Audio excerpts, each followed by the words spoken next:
Lots and Bits fans, today we're taking a very good look at the MechFans Toys Advanced Galvontron, otherwise known as the KO Dx9 War in Pocket Tyrant. Now he is slightly oversized, with the Dx9 original being the 10 to 10.5 centimeter mark. The MechFans Toys version is 11.5 to 12 centimeters. So it matches the original Dx9 Megatron much better than their own product. Now in the box it is pretty standard. We get a very secure clamshell. In that clamshell comes Galvontron with his cannon separate, and also the matrix and the chain come separate as well. So let's just take a quick look at the matrix that comes with Galvontron. Now the paint isn't too bad on it. It is really small, about the size of my little fingernail, but there are a few paint errors with it. You can see straight away, if I move my hand out of the way, the blue here is a little bit out of alignment, so it's coming into the gold, and there's a little bit of a missing spot from the blue up the top, just from being out of alignment. The silver looks really good. I'm really happy with that, and the gold coloring is really good as well. It's that deep colored gold, almost close to a animation yellow, you might say, but there is some missed gold paint along the top there. I don't know if the gold didn't spray all the way down, or they sprayed the silver over the top and it's got into it a little bit, but it's there. But that doesn't matter all that much, because it does look fantastic on him. You also get a very quick and simple instruction manual, which is pretty clear. There's only 9 steps in the transformation, so you shouldn't have any trouble. Now that that is all out of the way, we have Galvontron, we have his matrix, I have a light globe full of wine. Let's get into the details. Now, one of the first things anyone will comment about this guy is the insane build quality. This purple plastic is super well done. There's not a single swirl, there's no chips, there's no cracks, there's no nothing.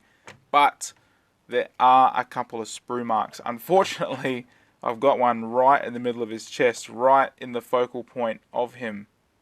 There. It's only a very tiny speck, but now the only other sprue marks I can find are on the back of his elbows here, both sides. But you really are never going to see them.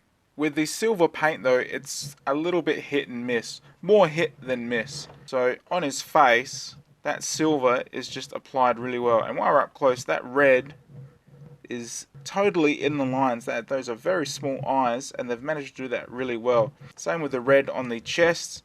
The belt buckle section here is oversprayed. It's filling the whole cubed area, where you can tell by looking at it close that it was only meant to be like this jewel section. But the silver is done well, and also the silver is reasonably good on the thighs. It's a little bit thick and a little bit basic with the mold lines down the middle and that, but overall that is well done. Where it isn't well done, however, is this cannon section on the back here. That is really thinly applied. Not sure if you can see. There you go. You can see just how powdery it is. And for alt mode, that is a huge focal point. So you would like that to be really well detailed and not powdery. Now the dark gunmetal on the knees and the upper shins looks really, really good. Although I've got a defect right there. Paint looks a little bit lumpy in there, but from a distance you don't really notice. The grey plastic is of a decent quality. It doesn't look too cheap or too thin, and you can see here in the heels that isn't hollow at all. They haven't hollowed it out to save some money. That is just solid plastic all the way through the heels. And just while manipulating him, I have found another sprue mark there, which isn't such a big deal, and there's another one there on both shoulders in the same spot. The orange on the gun barrel is done pretty well. I'm not seeing any chips or errors.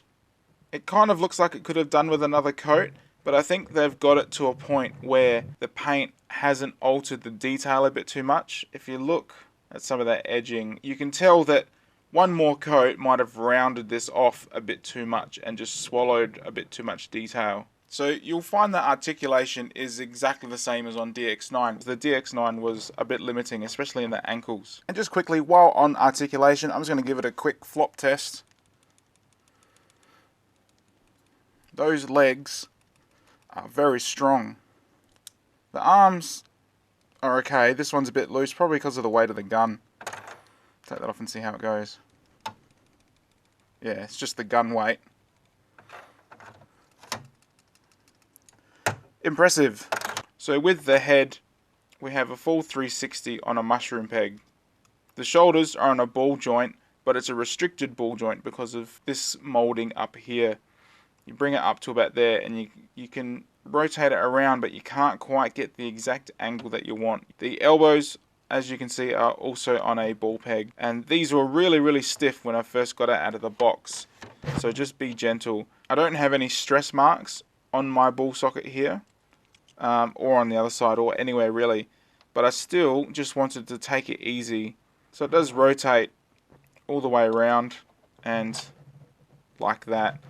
They have included this ratchet in here, which is also attached to the wheels, so you can get more of a range. When it comes to the waist, we have a full 360 degree rotation on a large mushroom peg. That's part of the transformation. We also have these hip skirts, which are on ball pegs. They don't have much in and out, as you can see, but they do rotate forward and back, so you can get them out of the way if you need to. When it comes to the hips, they are also on a large ball peg, and with the hip skirts down, you get a range of about that much. But obviously, moving that the way, you get much more, or forward, but that looks a bit stupid. And then down to the knee, it is one single ball joint as well, which gets you that far. But if you wanted more of, like, say, a figure pose, you could bend the shin a little bit. This is really stiff, this bit here. Bend the foot, bring it up, move these out of the way, bring it like that. Fist in, gun out. See, with a Figma or Bandai flight stand, you could get quite a dynamic flight pose out of that. It doesn't break up the mold too much, I think. That is still totally believable. And then down to the feet, which are also on ball pegs. And you'd think you'd get quite a lot of articulation out of that, but you don't. You pretty much get forward and back. There's not too much of a rocket, and that's because these shin pieces here come down way too far and block it from rocking. Now, I saw on Weibo a bunch of photos of someone who had really altered their Galvontron. They'd cut sections of this ankle out to add more articulation, and also in the transformation, this torso slides up and rocks forward a bit. And they'd cut some plastic out of there to give it more of an ab crunch with the head still sticking out. And it looks fantastic. And so here are a picture there, and there. Before I get into the transformation, I will just do a quick size comparison. Here he is with Combiner Wars Wheelie, Machine Boy oversized Power Glide, and there he is, making me feel a little bit better about buying Fella Saber. Transformation really is simple, but I'll cover it anyway. Start off, rotate the hips all the way around, pull the torso straight up like that. Rotate it forward like so, and bring this pointy bit down. Then detach the cannon. Bring the shoulders all the way down, rocking the ball sockets forward as well. And then fold the forearms and hands all the way around, bringing the tracks with them. Now with the legs, fold them 90 degrees like so, and then bend them at the pin joints on the shins. Both sides. Now these pegs are really tight, and you want them to go in there. Not the big bit, not the bit under it, but the bit in the middle of all of these bits, if that makes sense. Put it in like so, and apply force. And that's in there. Okay, so that's about it. Now these legs don't tab in together. They're just held in by those pegs under the feet. Chuck the cannon on the front. Tidy it up a bit, because these things do move a little bit. And that's it. Galvontron in his cannon mode. Now, I'll be the first to admit that I didn't like the Dx9 cannon mode, so I'm not really a fan of it on MechFans toys either, but they did reproduce it faithfully. Final thoughts on this figure, I'm surprised.